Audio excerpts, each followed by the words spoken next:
Hey, what's up, you guys? This is your boy Michael Fallon here with episode 2 of Citizen Cinema.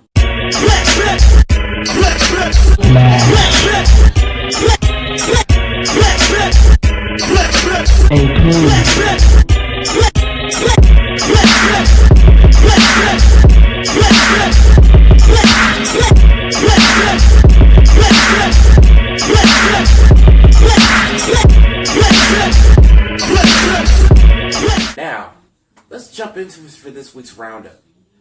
So first off, the best news came out. John Wick 2 has been confirmed. Keanu Reeves is coming back.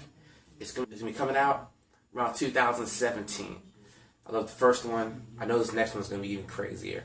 Let's go back to the Continental. Am I right? Now, Disney has confirmed that they will be doing Indiana Jones 5. They haven't confirmed, no script. There's no release date, but it's happening. So to all my whip-wielding, Temple of Doom invading people that love Indiana Jones like I do Holy Grail, come on. It's happening, guys. Freaking prayers got answered. I'm wearing a freaking Dragon Ball Kira t-shirt. Life is good. But they haven't confirmed yet whether Harrison Ford is coming back or they're going to get a new person. I think at this point they're going to get a new person, just to be honest. They've been talking about Chris Pratt, but they don't know. Nothing's confirmed yet, you guys. I'm just talking about what the town's been speculating. It'd be cool if Harrison Ford came back, pass the mantle on to a new Indiana Jones, like his son. Not Shia LaBeouf. Just saying. Love you, Shia, but no. Not the Crystal, Kingdom of Crystals, whatever. No. So for those who watched Age of Ultron and loved it like I did, there's something that you do not know.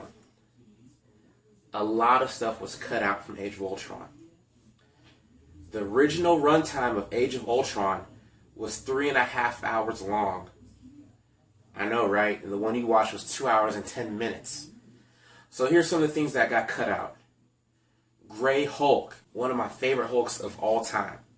If you don't know who the Grey Hulk is, in the comics, Bruce Banner, his original Hulk form, he can't control Hulk. So him and Hulk are like two separate personalities who hate each other. Then in his mind, there's another Hulk, the Grey Hulk. Now he's self-aware. He doesn't like Banner either, but he's intelligent. And when he comes out, he calls himself Mr. Fix-It, because for a time he took over Bruce Banner's body, wore a giant zoot suit, like a blue suit with the hat and everything. He was gangstered out. And was a mafioso enforcer. Spoiler alert. If you didn't watch the movie, pause this until the spoiler alert is gone. When Scarlet Witch took over Bruce Banner's mind in Age of Ultron, the Grey Hulk was supposed to come out just for that time being, but they cut it because they felt it wasn't going to make sense. So, too bad for that. At the end scene, when you see all the Avengers, all the new Avengers, Spider-Man and Captain Marvel were going to be in that scene. But the studio was like, it's too long. We're not going to film them. So they got taken out. Freaking Captain Marvel and my friendly neighborhood Spider-Man. It's alright. I forgive you, Marvel. Age of Ultron was so legit, so I ain't going to be mad. Another scene that you guys did not know was cut was, spoiler alert, yet again.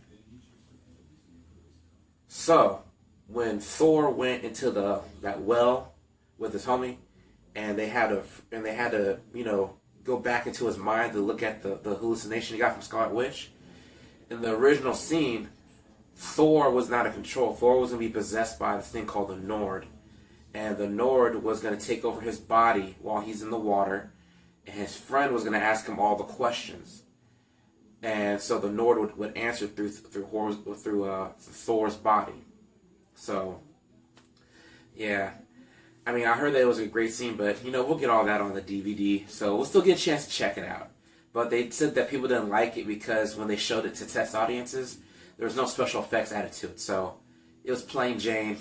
That's why people didn't like it. Get it? Plain Jane. Jane Foster. The woman he loves. Oh, alright, whatever.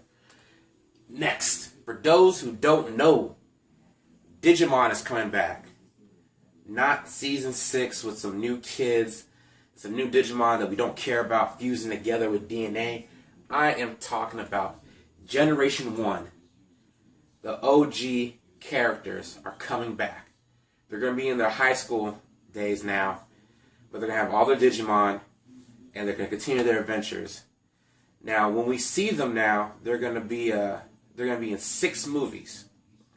So basically, think of it like, just like you're doing with X-Files with 6 new episodes. Same thing. They're about to be 40 minutes, 45 minutes, maybe longer. So we'll get to see the continuing adventures of the original characters from Digimon that we grew up with. Are you guys excited? I am. Okay, guys. So I'm going to try to say this as condensed as possible. Cap 3 will be including the Winter Soldier, Red Hulk.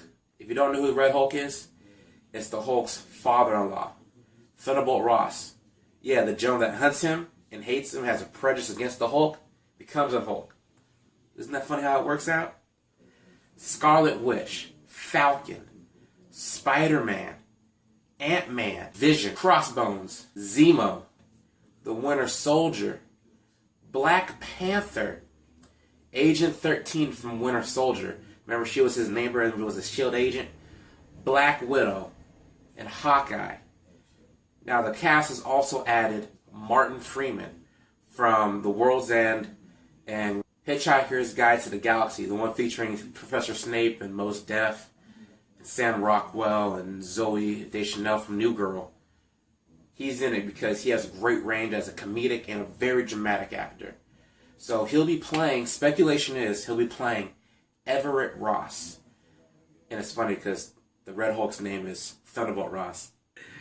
Everett Ross is a U.S. agent who specializes, get this, in affairs dealing with Wakanda. Remember in Age of Ultron? Spoiler alert, as usual. Audio out until the spoiler is gone.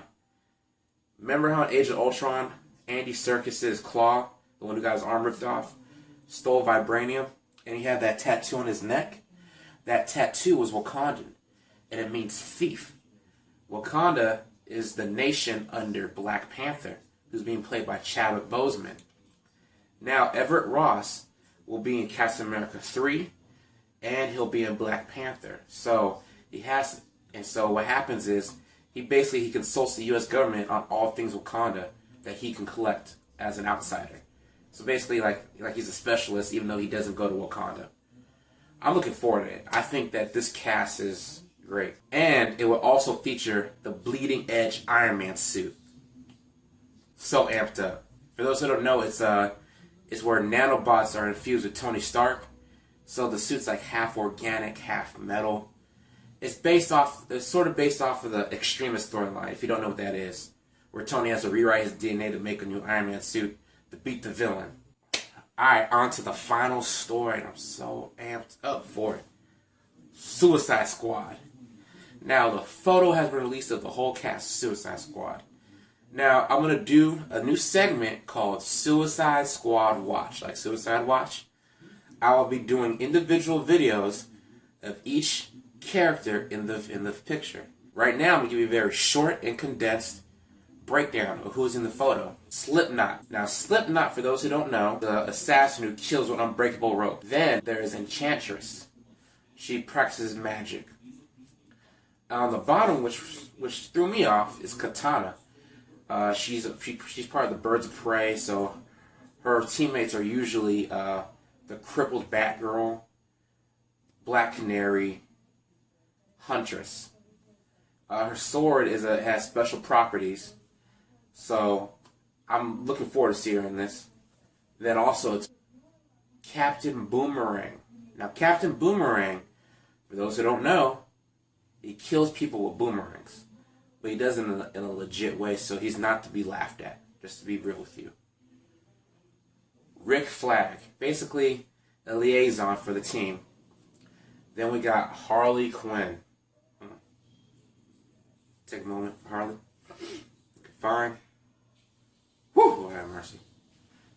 So Harley Quinn being played by Margot Robbie. Then also we got Deadshot by Will Smith. And for those who can't recognize the guys on his left side, that's Echo from Lost. Yeah, I know, right? It's Echo from Lost. Playing Killer Croc from the Batman universe. And on his left, last, definitely not least, is pyrokinetic gangbanger El Diablo. Now, for those who know what pyrokinesis is where you can produce and manipulate fire with your mind. So it's like telekinesis, but you have complete mental control over fire. I know, right? So that's this week's roundup. That's everything I had to break down for you guys for Citizen Cinema Episode 2. If you like this, you want more info, please subscribe to the channel. I would highly appreciate it. Y'all take care. My name is Michael Fallon. See you guys next time.